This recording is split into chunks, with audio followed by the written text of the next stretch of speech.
이번 시간은 이제 마지막 시간인데 주제를 신의 창조성과 인격성의 문제를 가지고 한번 논의해 보도록 하겠습니다.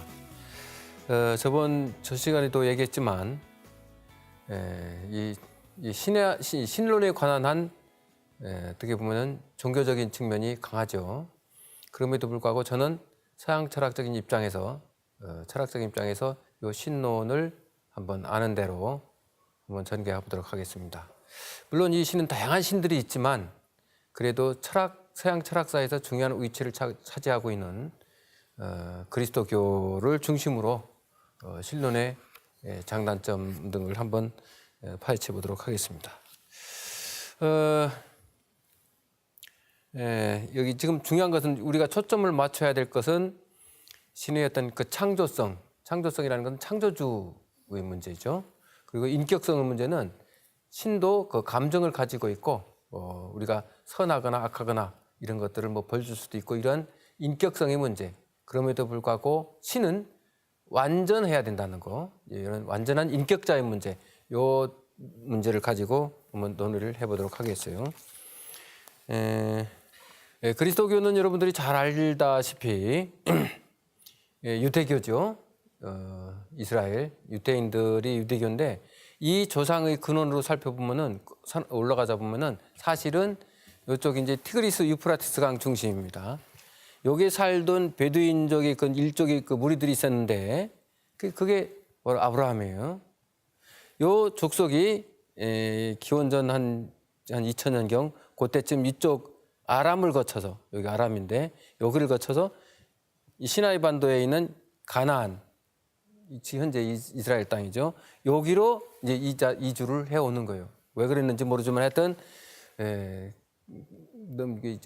유목민들이기 때문에 어떻게 보면은 홍수가 오지 않고 비가 내리지 않고 그러니까 결국은 꿀과 젖이 흐르는 곳으로 이동한 것으로 보인다. 지금 여기서부터 이제 출발한다라고 말할 수 있겠습니다. 그래서 이제 처음에는 이 가나안으로 들어와서 이분들이 이집트까지 이제 이주를 또 하죠. 이주를 하고 나중에는 이집트에서 결국은 다시 여러분들이 말하는 엑소더스 애굽 탈출기 모세에 의한 애굽 탈출기가 시작된다라고 말할 수 있습니다. 그런데 먼저 이 가나안 땅에 아브라함이 자기 부족들을 이끌고 들어왔는데 여기에는 여러 신들이 있었어요. 이것을 다신론이라고 그래요. 물론 그리스, 로마 신화들 많이 있죠. 거기에 신들이 있죠. 이 신들을 전부 다 다신론이라고 얘기해요. 다신론. 신이 많다 그런 뜻이요. 그런데 이 가나안 땅에 들어왔는데도 가나안 땅에도 여러 신들이 있었더라는 거예요. 거기는 팔레스타인들이 거기 살고 있던 정착민들도 있었고 보니까 엘신이라든지 바알신이라든지 야훼신이라든지 이런 신들이 모셔져 있었어요. 부족마다. 엘신은 그 신들의 아버지라고 이제 불릴 정도로 얘기를 돼가고 있고 신들 중에 어떤 으뜸이라고 이제 생각하면 됩니다. 인간과 신의 아버지쯤으로 이제 우리가 기억해 두면 그러니까 전능한 신이기도 하죠. 그다음에 바알신은 폭풍이라든지 비의 신이라고 그러고 비를 잘 내려줘야 목축이 잘 자라나고 그러니까 아마 그걸 바알신을 숭배하지 않았나. 풍요를 상징하는 신이라고 얘기를 할 수 있어요. 야훼신은 전쟁의 신입니다. 그렇게 이제 여러분들이 기억해 두고 이 야훼신이 결국은 그 유대인들이 이제 결국 에집트 갔다가 자기 민족으로 이끌고 가는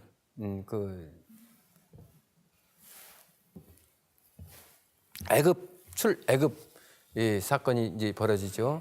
기원전 한 1600년쯤 된다라고 볼 수 있겠어요. 거기서 이제 그 모세가 결국은 데리고 오다가 저 시나이 반도에서 더 이상 가지를 못하고 40년 동안 거기서 방황을 하게 됩니다. 이제 요때 처음으로 그 모세의 십계명이 주어지는데 그것이 이제 요게 이제 모세 시나이 반도에서 모세 십계명을 받지요. 나 이외의 신을 믿지 마라. 나는 너희 하나님은 바로 나 야훼다 라고 하는 선전포고이기도 합니다. 이렇게 해서 처음에는 결국은 단일신론이 여기 영어로 얘기한다면 단일신론 하면은 헤노세이즘이라는 말을 써요. 헤노세이즘. 헨이라는 것은 하나라는 뜻이에요. 단일 신론. 단일 신론은 어떤 뜻이냐면은 자, 내 민족은 네 민족이 믿는 신이 있고 우리 민족이 믿는 신 각자 신들을 인정해주는 일종의 다신론이죠. 다신 중에 우리 유대인들한테는 단일 신, 야훼 신만이 하나님이다. 이렇게 믿었던 신을 헤노세이즘이라고 그래요. 헤노세이즘이 선택되고 헤노세이즘이 선택되면서 이제 결국은 애굽 탈출기에서 시나이 반도에서 모세는 죽습니다. 이제 모세오경이 이제 거기서 이제 등장하게 되는데 모세가 죽자 그 제2인자였던 여호수아가 유대인들 이끌고 이 가나안 땅으로 돌아오게 되는 거예요. 이제 가나안 땅에 들어오니까 이민족들은 많이 있거든. 자, 이때부터 이제 전쟁의 역사가 시작된 겁니다. 아주 잔인하게 여호수아가 그냥 이 주변 민족들을 정복하면서 이스라엘을 이제 확장해 나가지요. 이런 끊임없는 전쟁터로 사실은 아브라함이 터를 잘못 잡았던 것 같아요. 조상을 잘못 만나가지고 아주 비참한 삶의 연속이 시작되게 있죠. 이러는 가운데 결국은 뒤에 이 이스라엘이 이제 국가를 이루게 되고 번영을 누릴 때도 있었지만 페니키아인들이라든지 페르시아인들이라든지 바빌론 결국은 메소포타미아 문명 근처에서 일어났던 문명들이에요. 그 민족들이 동쪽으로 이동하면서 정복 사업을 벌이니까 당연히 이스라엘도 정복당해서 바빌론 포로기 다시 말해서 이스라엘인들의 제1차 디아스포라가 이제 시작되는 거예요. 바빌론 포로기라는 것은 이스라엘 정복하면서 다 끌고 버렸어요. 바빌론 사람들이. 자, 요때가 이제 새로운 시대를 또 이제 이스라엘 민족들이 일어나는 시기라고 말할 수 있겠죠. 그래서 야훼를 나 위의 신을 믿지 말라고 하는 나 야훼만을 믿으라고 하는 이런 작업이 이루어지다가 결국은 다 포로로 끌려가고 다시 페르시아의 아량에 의해서 바빌론으로 돌아와요. 이때부터 이제 이스라엘인들은 새로운 시대로 도입하게 되죠. 바빌론으로 갔던 이 이스라엘 족속들이 그때 받아들였던 것은 바빌론 문명에서 태어난 창조 신화를 받아들입니다. 그리고 창조 신화를 받아들이고 아담과 에와의 아다파의 문제도 받아들이고 이 문명을 받아들이면서 이스라엘 민족들이 그것을 자기 것으로 만들어가기 시작을 해요. 이래서 창조주의 문제. 그럼에도 불구하고 자기 신이 인격신인 전쟁의 신 야훼 신을 믿었죠.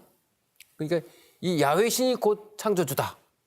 이런 이론을 주장하게 돼요. 이게 바빌론 포로기에 만들어진 사상이라고 보면 돼요. 이래서 결국은 옛날에 야훼가 단일신이었던 이론이 이때부터는 우주 창조주로 등장하게 돼요. 우주 창조주이면서 인격신. 이래서 이 명칭을 다른 말로 모노세이즘이라는 말 씁니다.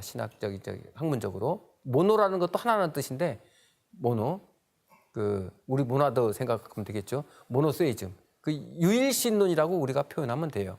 유일신론으로 이제 정착이 되겠죠. 그럼에도 불구하고 이 신은 유대민족의 신만이 아니라 우주를 주관하는 신, 우주를 창조한 신으로 승격이 됩니다. 그래서 유대인들의 야훼 신은 하나님은 우주의 창조주다.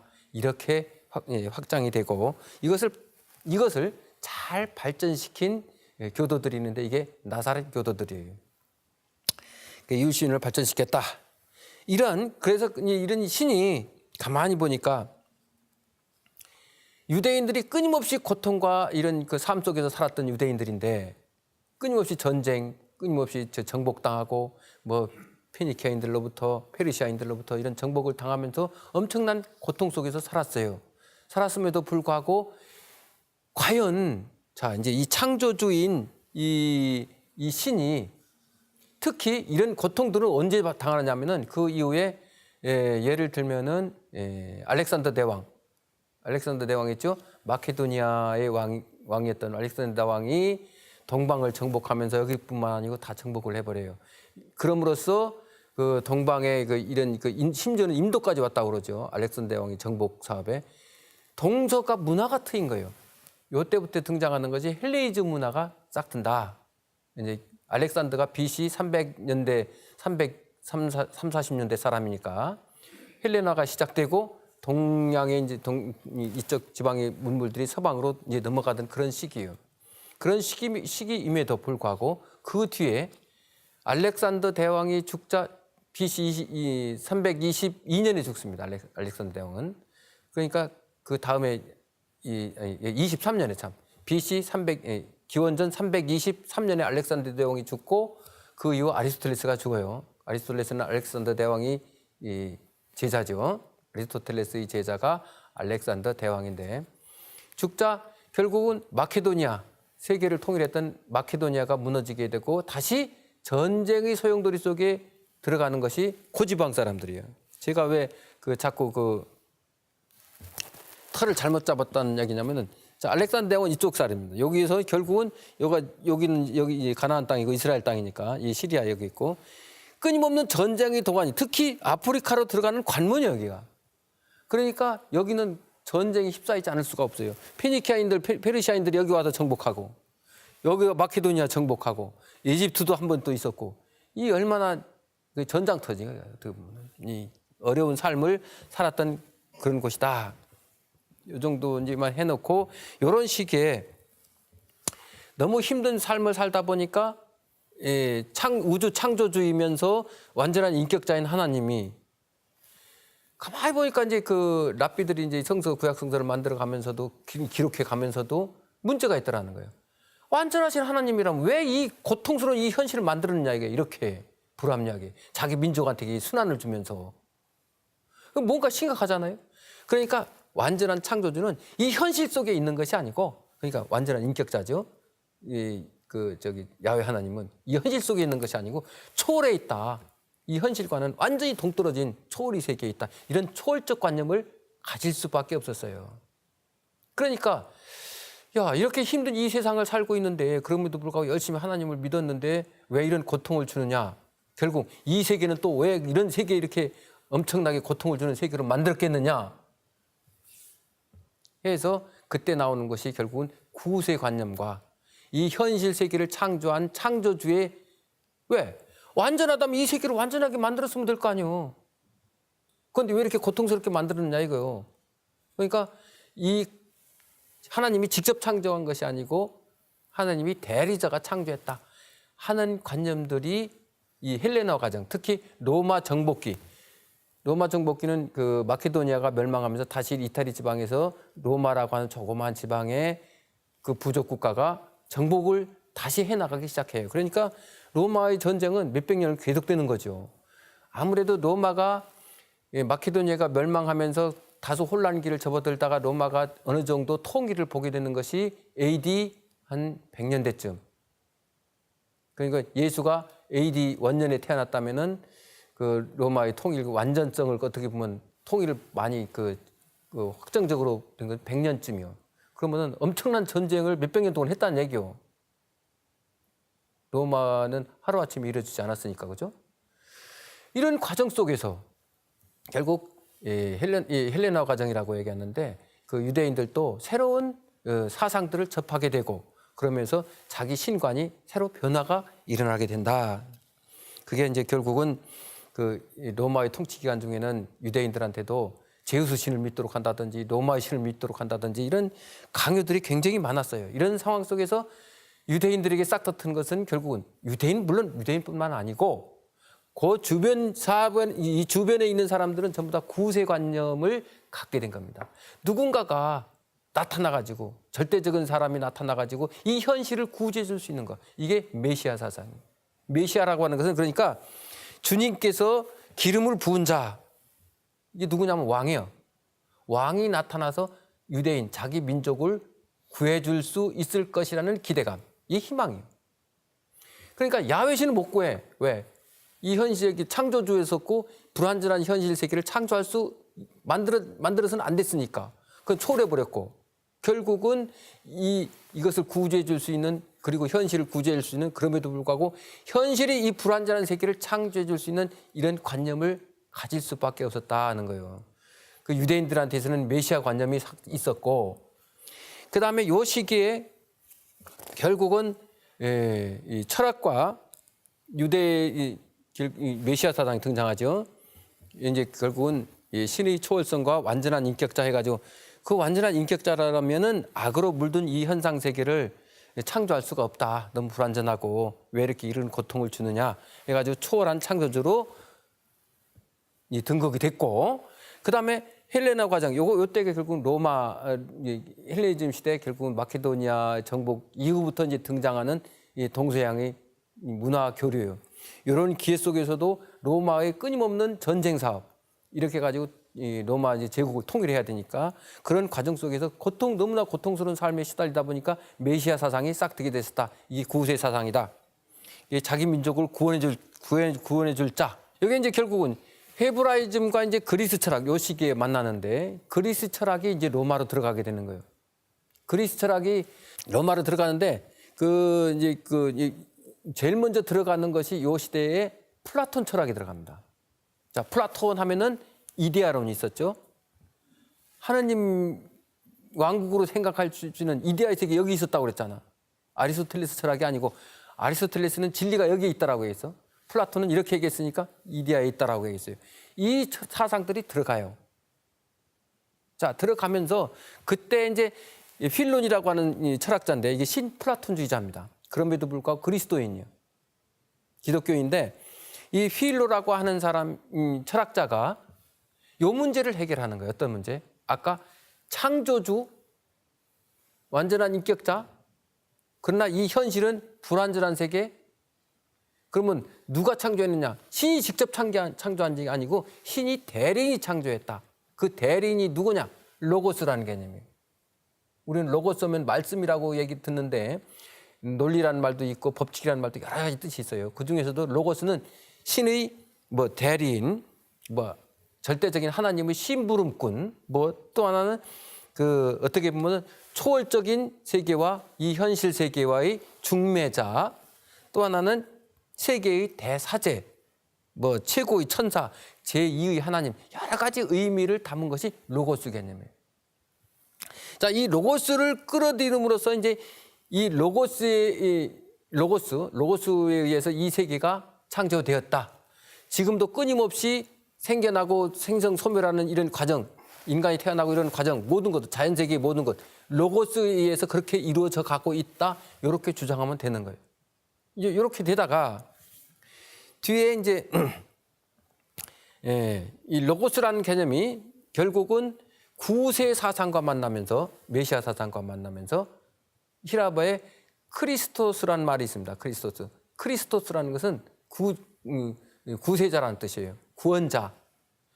히라버로서는 크리스토스고 어떻게 보면 유대 민족의 언어로서는 메시아예요. 메시아라는 아까는 그 주님께서 기름을 부은 자라고 했잖아요. 그 왕이에요. 그러니까 여러분들 코바디스라는 영화 봤을 거예요. 코바디스. 주여 어디로 가시나이까? 라고 하는 그 문제. 그 주여 할 적에 주님 왕이시여. 그런 의미도 포함되어 있다는 얘기예요. 왕 개념. 그것이 결국은 로고스다. 요렇게 주장한 사람이 필로예요. 철학자입니다.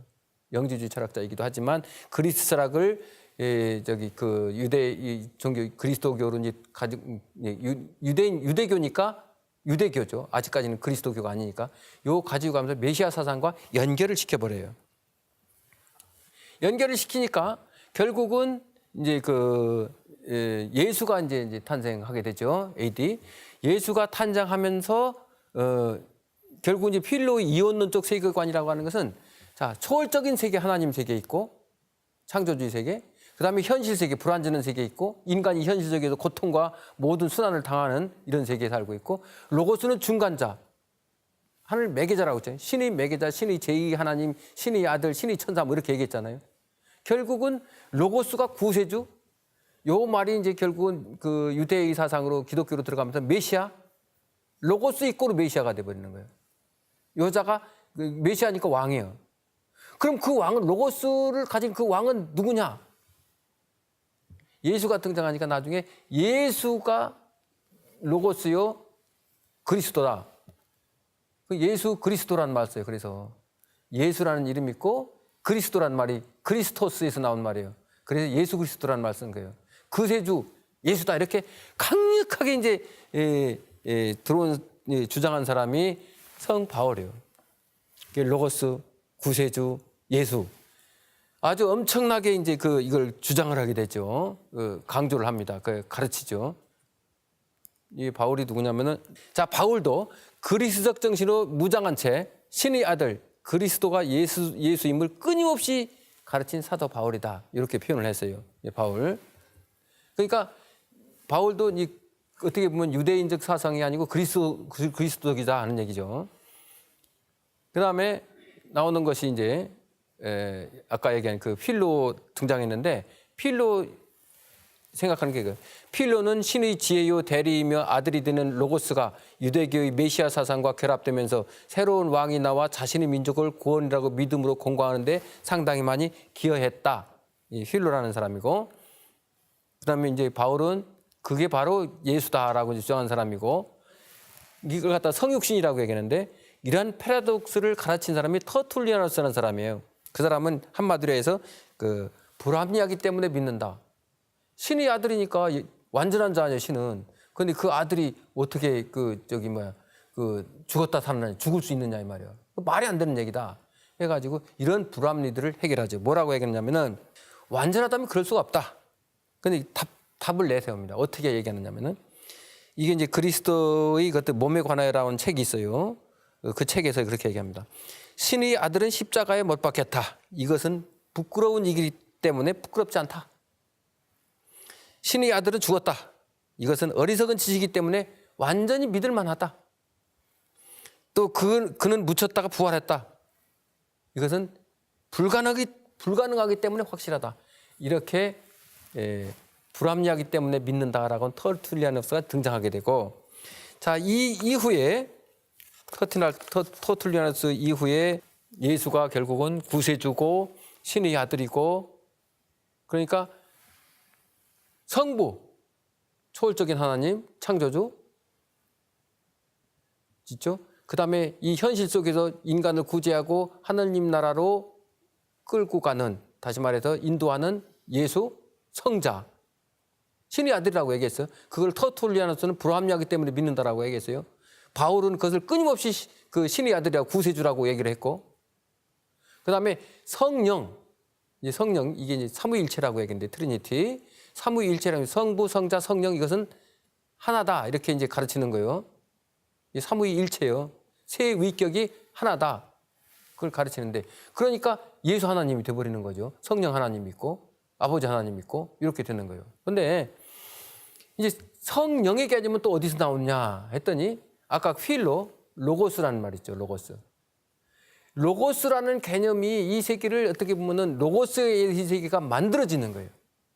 로고스에 의해서 이 세계가 창조되는 거예요. 이게 성령으로 이제 표현이 들어가는 겁니다. 이게 이 세계의 영적 기운으로서 이 세계는 만들어진다. 이렇게 우리가 생각하면 되지 않느냐. 그래서 그때 이제 이 세계 창조주와 관련해 가지고 성령의 개념이 결국 성령도 하나님이다. 이렇게 나옵니다. 이게 결국은 로마 시대 이제 중간쯤 200년대쯤에서 확정이 되는데, 이게 삼위일체론으로서 확정이 되는데, 그 이론에 정립시킨 데 공헌한 사람이 아우구스티누스예요. 성 아우구스티누스. 아우구스티누스가 이제 삼위일체론을 주장하게 되고, 결국은 그런데 문제가 발생했어요. 저기 에집트 지방에 이제 주교였던 아리우스라는 사람이 아리우스파하고 아다나시우스파 두 파가 있는데, 삼위일체론을 반대 입장을 주장한 거예요. 아리우스파는 예수는 신의 아들이 아니다. 신이 만든 인간이다. 생명을 가진. 그러니까 예수는 당연히 죽을 수밖에 없지. 아주 정상적으로 얘기를 했어요. 그런데 아다나시우스파는 아니다. 예수님은 구세주요 신의 아들이지만 하여튼 하나님하고 동격이다. 강력하게 주장한 거예요. 이 싸움이 이제 벌어지는 겁니다. 이게. 엄청난 투쟁을 거쳐서 결국은 이 주교들이 편을 가지고 싸우게 되니까, 당시 로마를 통일 제국을 꿈꾸면서 정복해 나가던 콘스탄티누스 대제가 안 되겠거든, 정치상으로. 해가지고 주교 회의를 열어요. 이래서 니케아 종교회의라고 우리가 흔히를 얘기합니다. 이래서 콘스탄티누스 황제가 이제 주교들을 소집해서 니케아 공의회를 엽니다. 정식으로 열어서 삼위일체 하나님을 공인해요. 야, 삼위일체 분명하다. 다음부터는 이거를 절대적으로 따라라. 이 다음에 나오는 것이 여기 예수 그리스도는 신에 의해 창조된 인간임을 주장한 아리우스. 예수도 인간이다. 그러니까 죽을 수밖에 없다. 그게 무슨 하나님이냐? 아니다. 이렇게 주장한 사람이고. 예리코스는 구속자여 하나님이 동등한 분임을 주장한 아다나시우스는 신의 아들이요 하나님과 동격이다. 이래서 삼위일체가 형성이 된다. 이렇게 주장한 사람. 이제 콘스탄티누스 이제 콘스탄티누스 공의회에서 예수는 삼위일체다. 삼위일체로서 하나님이다. 이렇게 이제 공의를 하게 되고 이제 공의를 하니까 성부, 성자, 성령, 예수 하나님, 그 성자 하나님, 성부 하나님, 필리오고 논쟁 엄청난 논쟁인데 325년에 공인되면서 이제는 결국은 기독교가 로마의 국교가 되면서 종교화되죠. 로마의 국교가 기독교예요. 그러니까 이 지중해 연안부터 시작해가지고 전체를 지금 기독교화, 로마의 영향을 받은 나라들은 전부 다 기독교화 된다라고 생각하면 돼요. 이렇게 해서 기독교가 세계적인 종교로 이제 싹트게 됐죠. 그러면서 이제 325 이후 물론 320은 그때쯤 아우구스티누스가 등장해서 삼위일체론도 다 이제 주장하고 했었죠.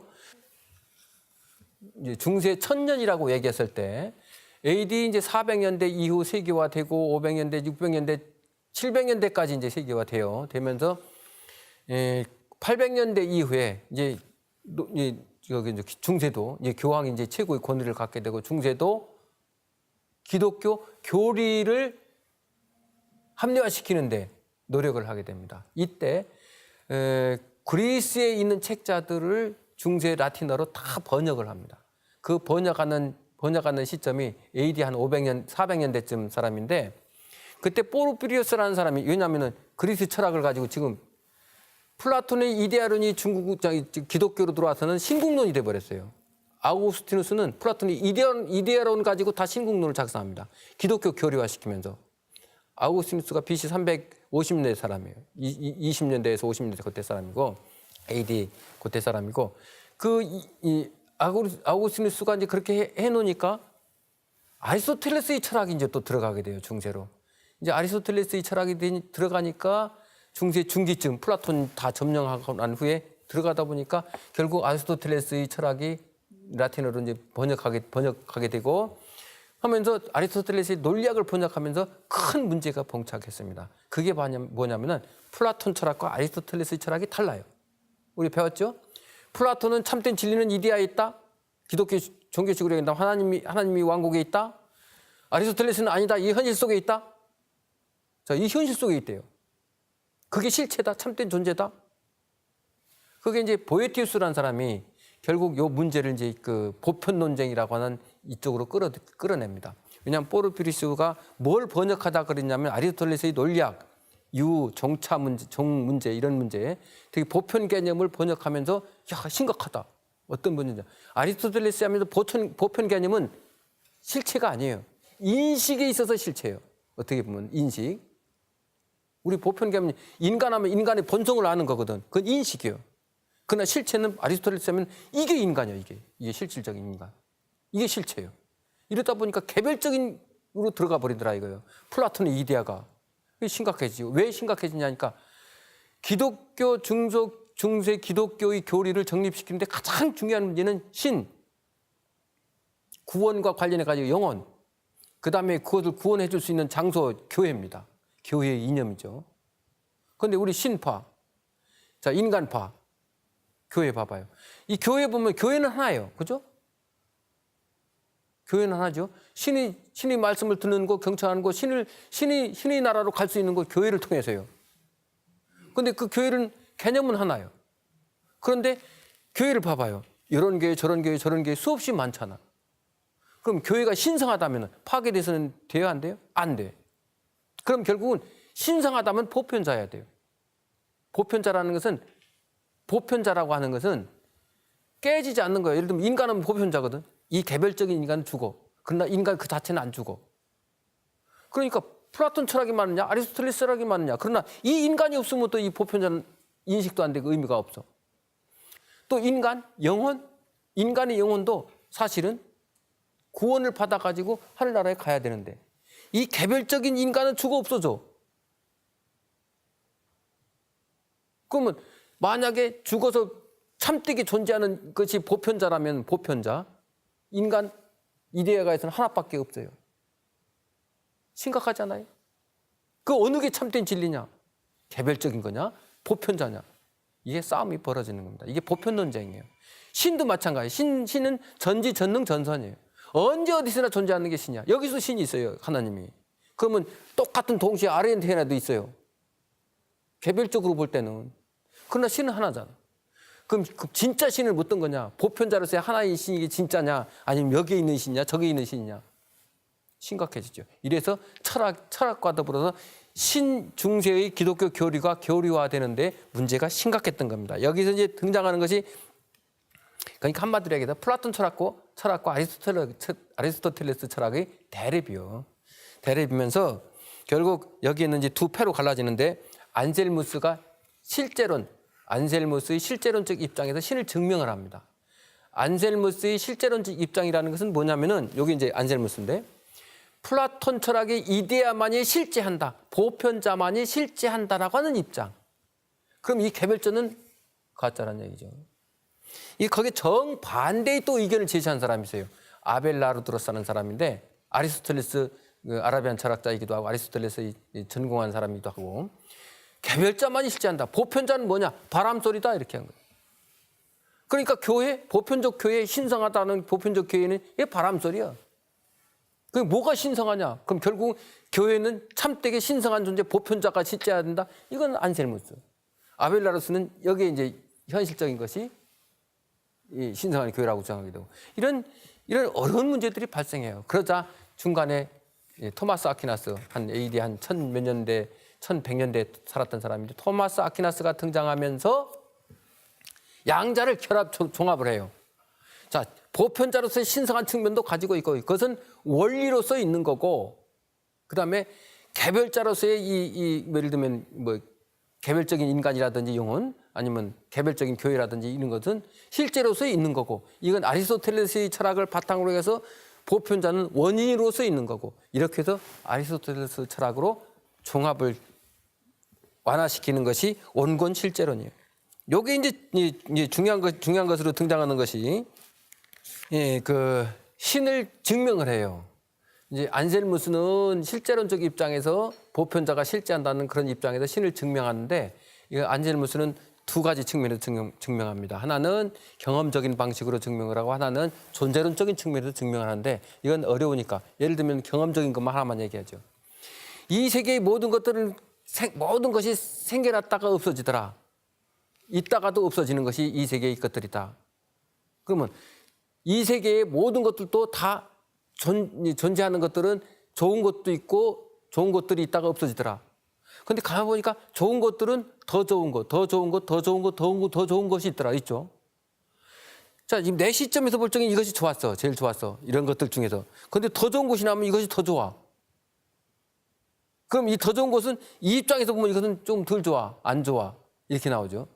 그러니까 이 좋은 것들은 끊임없이 좋은 것들이라는 말을 썼습니다. 것들은 개별적인 것들이에요. 이 현실 속에서 존재하는 것들. 이것들은 전부 다 디그리를 가지고 있더라. 그럼 더 좋은 것들 올라가다 보면 결국에는 더 이상 좋을 것이 없는 것. 다시 말해서 가장 좋은 것. 그럼에도 불구하고 생성 변화가 불가능한 완전히 좋은 것. 그거 있지 않냐? 있죠? 그게 신이다. 이렇게 주장하는 것이 안셀무스예요. 이건 경험적으로 증명하는 거고 이 원인의 원인을 추적해가지고 그다음에 이제 존재론 논증은 이게 좀 굉장히 어려운데 기울이법을 통해서 논쟁을 벌여요. 이것은 비교급이라고 하는 언어를 가지고 순 언어만 가지고 하는 건데 여기는 골치 아프니까 넘어가도록 하죠. 그다음에 나오는 것이 토마스 아퀴나스가 신을 증명하는데 5가지 방식으로 증명을 해요. 그게 뭐냐면은 첫 번째 운동인에 의한 증명, 존재 원인에 의한 증명, 우연에 의한 증명, 다른 하나는 완전성에 의한 증명, 다른 하나는 목적에 의한 증명 이렇게 해서 5가지로 이걸 우주론적 논증이라고 그러는데 신을 증명을 해요. 자, 예를 들면은 신을 증명할 때 예를 들면은 운동인에 의한 증명 이렇게 하면은 야, 운동은 두 가지가 있다. 스스로 움직이는 것하고 다른 것에 의해서 움직이는 것 둘 중에 하나다.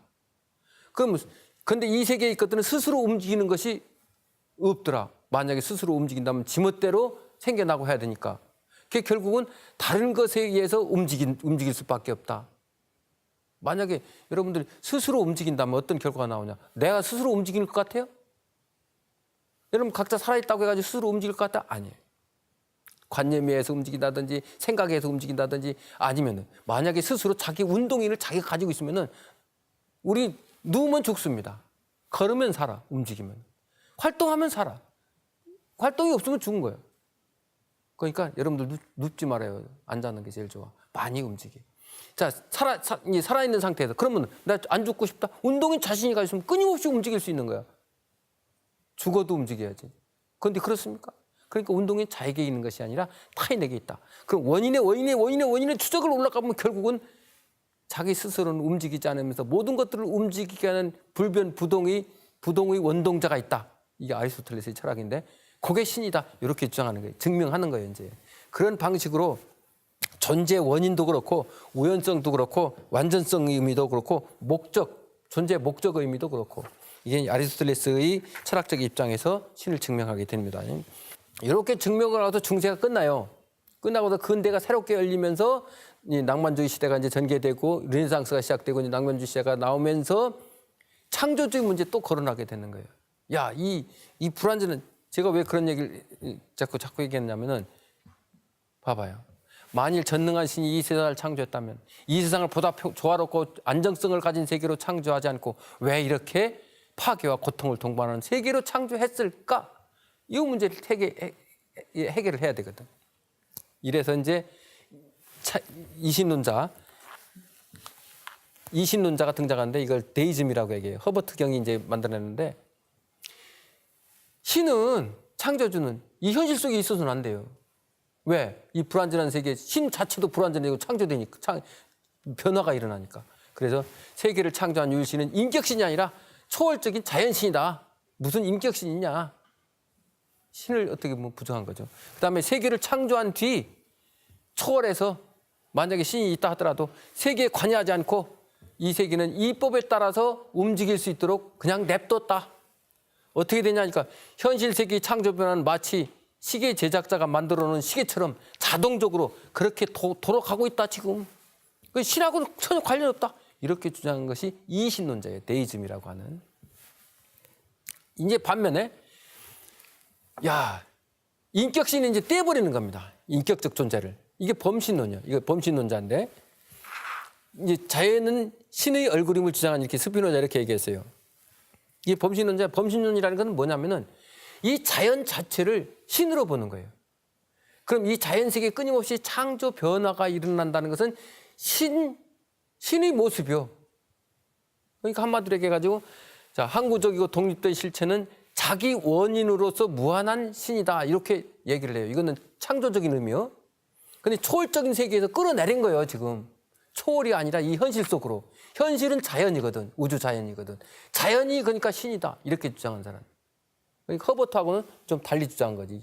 허버트는 그냥 초월해서 쫓아버리고 이 세계는 기계적으로 돌아간다고 얘기했고 얘는 이제 신을 끌어들였어요. 그러니까 끊임없이 행정 변화가 일어나는 거야. 신은 무한한 실체의 전체이며 하나인 자연이다. 신즉 자연, 결국 신즉 자연이죠. 신이 결국 자연이 원인이고 이로부터 결과로서 현실적인 많은 사물들이 스스로 자체적으로 만들어진다. 이래서 산출하는 자연, 산출되는 자연이에요. 산출하는 자연은 이건 이제 나트란스라는 말을 쓰는데 이거는 능동적으로 산출하는 것, 신이 산출하고 산출되는 것은 자연적으로 사물로 산출된 거죠. 그러니까 이것도 결국 신이 산출하는 자이고 자연은 산출된 거죠. 지금 이게 자연으로 존재하거든. 신은 어떤 법칙적인 거고 자연은 신의 얼굴, 양태로서 얘기하는 겁니다. 그 자연을 만드는 신은 변형이다 이렇게 주장한 것이 스피노자의 범신론이에요. 범재신론이 등장하는데 이 범재신론은 신이 직접 현실 속에서 작동을 해서 모든 이 물질적인 것 작동을 해서 현실적인 사물이 만들어진다라고 주장하는 사람이에요. 이게 범신론은 판세이즘이라고 하고, 판이라는 것은 모든이라는 뜻이에요. 세이즘은 신론이라는 뜻이고, 범재신론은 판엔세이즘이에요. 모든 아니라는 뜻이에요. 세이즘, 신. 이 세계 안에서 활동하는 신이다. 여러분들이 이렇게 기억하면 될 텐데, 화이트헤드가 말하는 신은 이건 결론적인 거고, 자, 이제 신이 아까 초월적인 신이, 창조주가 현실과 똑같은 자연이라고 본 것이 스피노자라고 얘기했어. 이제 범재신은 뭐냐면은 그 초월적인 창조주가 현실적인 거예요. 현실적인 이 사물. 문계석. 이것은 그러니까 신이 만든 거고, 아니면 세계가 만든 거고, 뭐 하여튼 상관없어. 결국 신이 창조 활동 모습이라고 이해하면 되는 거예요. 이게 화이트헤드인데, 세계를 형성하는 요소, 이 세계가 어떻게 만들어지느냐 하는 문제와 관련해 가지고 이게 형성적 요소라고 그래요. 화이트헤드라는 유기체적 철학이라고 하는데, 최근대 사람이라고 말할 수 있어요. 이 전통적인 모든 철학을 존재론과 형이상학적인 것, 신학적인 것을 종합한 사람이 화이트헤드예요. 화이트헤드는 너무나 어렵기 때문에 사람들이 잘 공부를 안 해요. 그런데 화이트헤드의 철학의 핵심을 얘기하자면은, 세계를 형성하는 요소, 신을 지금 현실 속으로 끌어내려왔어. 그런데 이 세계의 사물들도 있어요. 이것과 어떤 융합시켜가지고 뭔가를 만들어야 되는데, 화이트헤드가 얘기해요. 세계를 형성하는 요소는 그걸 갖다가 세 가지라고 해요. 형성적 요소라고 하는데 그 세 가지예요. 하나는 창조성이라는 말을 씁니다. 크리에이티비티. 다른 하나는 영원한 객체. 다른 하나는 신. 요 세 가지예요. 자, 창조성은 뭐냐? 여기 이제 이제 안 써놨는데, 창조성은 어떤 거냐면은 이 세계가 만들어질 수 있는 창조적인 힘을 갖고 있는 그런 존재. 이걸 창조성이라고 얘기하고, 영원한 객체는 우리가 여러분들 생각할 수 있는 개념들이라고 생각하면 됩니다. 예를 들면 빨강이면 빨강, 노랑이면 노랑, 크기면 크기, 우리가 보는 이런 개념들, 이런 걸 갖다가 우리 정신으로 생각하는 이런 것들을 갖다가 우리가 영원한 객체라고 생각하면 돼요. 예를 들면 빨강이라는 개념이 부셔집니까? 안 부셔지잖아. 노랑이라는 개념 안 부셔져. 크기라는 개념 안 부셔져. 크기가 있다면은 이런 것들 모든 걸 영원한 객체라고 해요. 그럼 플라톤 생각하면 돼. 플라톤의 이데아에 대한 개념, 요것을 영원한 객체쯤으로 이해하고, 창조성, 아리스토텔레스의 진료쯤으로 이해하면 돼요. 진료는 이데아의 형상을 갖다가 이 재료에 주입시켜 가지고 만들어내면은 이 사물이 되잖아. 그러니까 지금 창조성은 진료쯤으로 이해한다면은 영원한 객체가 이 현실의 진료적인 것을 곳으로 들어가서 그 사물로 되어가는 거예요. 인간으로 비유하자면은 인간이라고 하는 형상이 있고, 뭐 생물학적으로 얘기한다면은 DNA쯤으로 생각하면 DNA 유전 정보, 그게 형상이에요. 이것이 결국 인간을 구성하려면 에너지가 필요하잖아. 에너지를 진료쯤으로 또 이해하면 돼요. 그 에너지를 가지고 그 형상이, 그러니까 유전 정보가 자기를 실현해 나가는 거예요. 그게 지금 이렇게 만들어진 거예요. 이 정보에 따라서. 그렇게 이해하면은 좀 더 쉽지 않느냐, 이렇게 생각해 볼 수 있는 거지. 근데 그럼 좋아. 정보가 있고 창조성이 있고 영원한 객체가 있고 창조성이 있다 하더라도 이 양자를 매개시켜줄 수 있는 추동력을 갖고 있는 그런 존재가 없으면 안 돼요. 그게 바로 화이트헤드의 신이요. 그래서 화이트헤드는 신의 본성을 얘기하는데, 신은 두 가지 본성이 있다. 이 현실 속에 들어온 창조주의 어떤 신은 두 가지 본성이 있는데, 하나는 원초적 본성이라고 하는 신, 다른 하나는 결과적 본성이라고 하는 신이 있다. 그 신의 본성이 그래요. 그 원초적 본성은 뭐냐 하니까 여기 나오는 것이 원초적 본성인데, 신이 생각하는 거예요. 개념적으로 생각하는 거예요. 뭐를? 영원한 객체를. 그 플라톤의 이데아 같은 그런 모든 존재를 생각하는 거예요. 생각하면서 사유하면서 자기 것으로 이제 만드는 거겠지. 그 다음에 결과적 본성으로서의 신은, 그 신은 두 본성을 가지고, 원초적 본성으로서의 신, 결과적 본성으로서의 신. 신은 두 본성을 가지고 있어요. 그래서 신의 본성이라고 얘기해. 결과적 본성으로서의 신은 뭐 하냐면은 이 현실 속에 들어간 겁니다. 이 현실 속에서 원초적 본성으로서 가지고 있는 신이 결국 이 현실 속으로 들어오면서 이데아들을 생각한 것을 갖다가 이 현실 속에서 지금 만들어가고 있어요. 이게 결과적 본성으로서의 신이야. 이걸 갖다가 화이트헤드는 다른 말로 현실적 존재라는 말 써. 현실적 존재, 이게 현실적 존재인데 actual entity, 그 신이 지금 그렇게 활동해 가고 있다. 이렇게 이해하면 돼요. 그래서 결론은 초월성의 의미도 확보하고 이 현실 속의 내재성의 의미도 확보한 것이 화이트헤드의 신관이다. 초월해버린 창조주의 개념이 이 현실 속으로 들어왔고 이 작동하고 있고 이 결과적 본성으로서 신이고 또 이제 그 내재적 본성으로서의 신은 뭐냐? 이 현실 속에서 활동하는 거. 이렇게 생각하면 된다 이게. 초월성의 의미는 아까 얘기한 플라톤의 이데아는 다 초월해 있죠. 이데아 개념적인 거 이거 생각하면 돼요. 원초적 본성으로서의 신 이게 초월성의 의미도 가지고 있고 그 신은 두 가지를 동시에 가지고 있어. 초월성과 내재성. 그러니까 원초적 본성으로의 신, 결과적 본성으로의 신. 그래가지고 이것을 양자를 종합한다. 이래서 화이트헤드는 뭐라고 얘기했냐면 결론은 신이 하나이고 세계가 많이 있다고 말하는 것은 세계가 하나이고 세계는 하나밖에 더 있어요. 신이 많다라고 말하는 것과 마찬가지로 참이다. 이 세계는 모든 신의 활동이야. 뭐 그게 무속이 많지. 그럼에도 불구하고 이 세계는 하나지. 꼭 마찬가지. 신은 하나예요. 그럼에도 불구하고 신의 활동은 수없이 많지. 예. 신이 세계를 창조했다고 말하는 것은 자 지금 이 세계는 신이 활동에 의해서 만들어지고 있어요. 신이 세계를 창조했다고 말하는 것은 세계가 신을 창조했다고 말하는 것과 마찬가지로 참이다. 우리는 신을 안 믿는 사람들은 신이 만든 것이 아니라 세계가 우리 인간이 신을 만들어낸 거 아니냐. 이렇게 주장할 수도 있다는 얘기예요. 그것도 참이라는 거예요. 어떻게 보면. 자 이렇게 해서 화이트헤드는 자기 철학을 매듭을 짓는데 그게 바로 이겁니다. 서양 전통의 형이사학을 유기체 철학으로 종합한 화이트헤드. 예, 1947년에 작고하셨죠. 화이트헤드가 말하는 신은 양가적인 의미를 가지고 있더라. 즉 현실 세계를 초월한 순수한 원리적 존재이기도 하지만 창조성의 피조물이기도 하다. 이 말은 무슨냐면 자, 이 현실 세계 결과적 본성으로 신이 창조성을 가지고 그 속에서 활동하면서 자기를 만들어 나간다는 것은 결국 신도 창조된다는 의미다. 다시 말해 신도 진화된다는 의미다.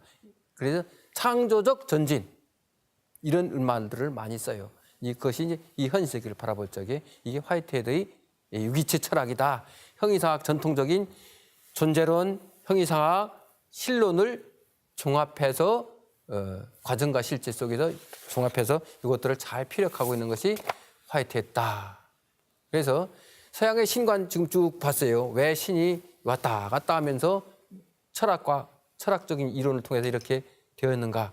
이게 신관적 입장이라고 우리가 이해해 보면 될 것 같습니다. 신의 창조성과 인격성의 문제도 바로 이런 문제들이다.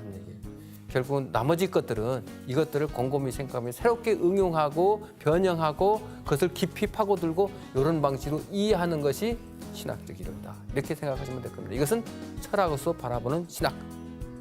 이상입니다. 수고하셨습니다.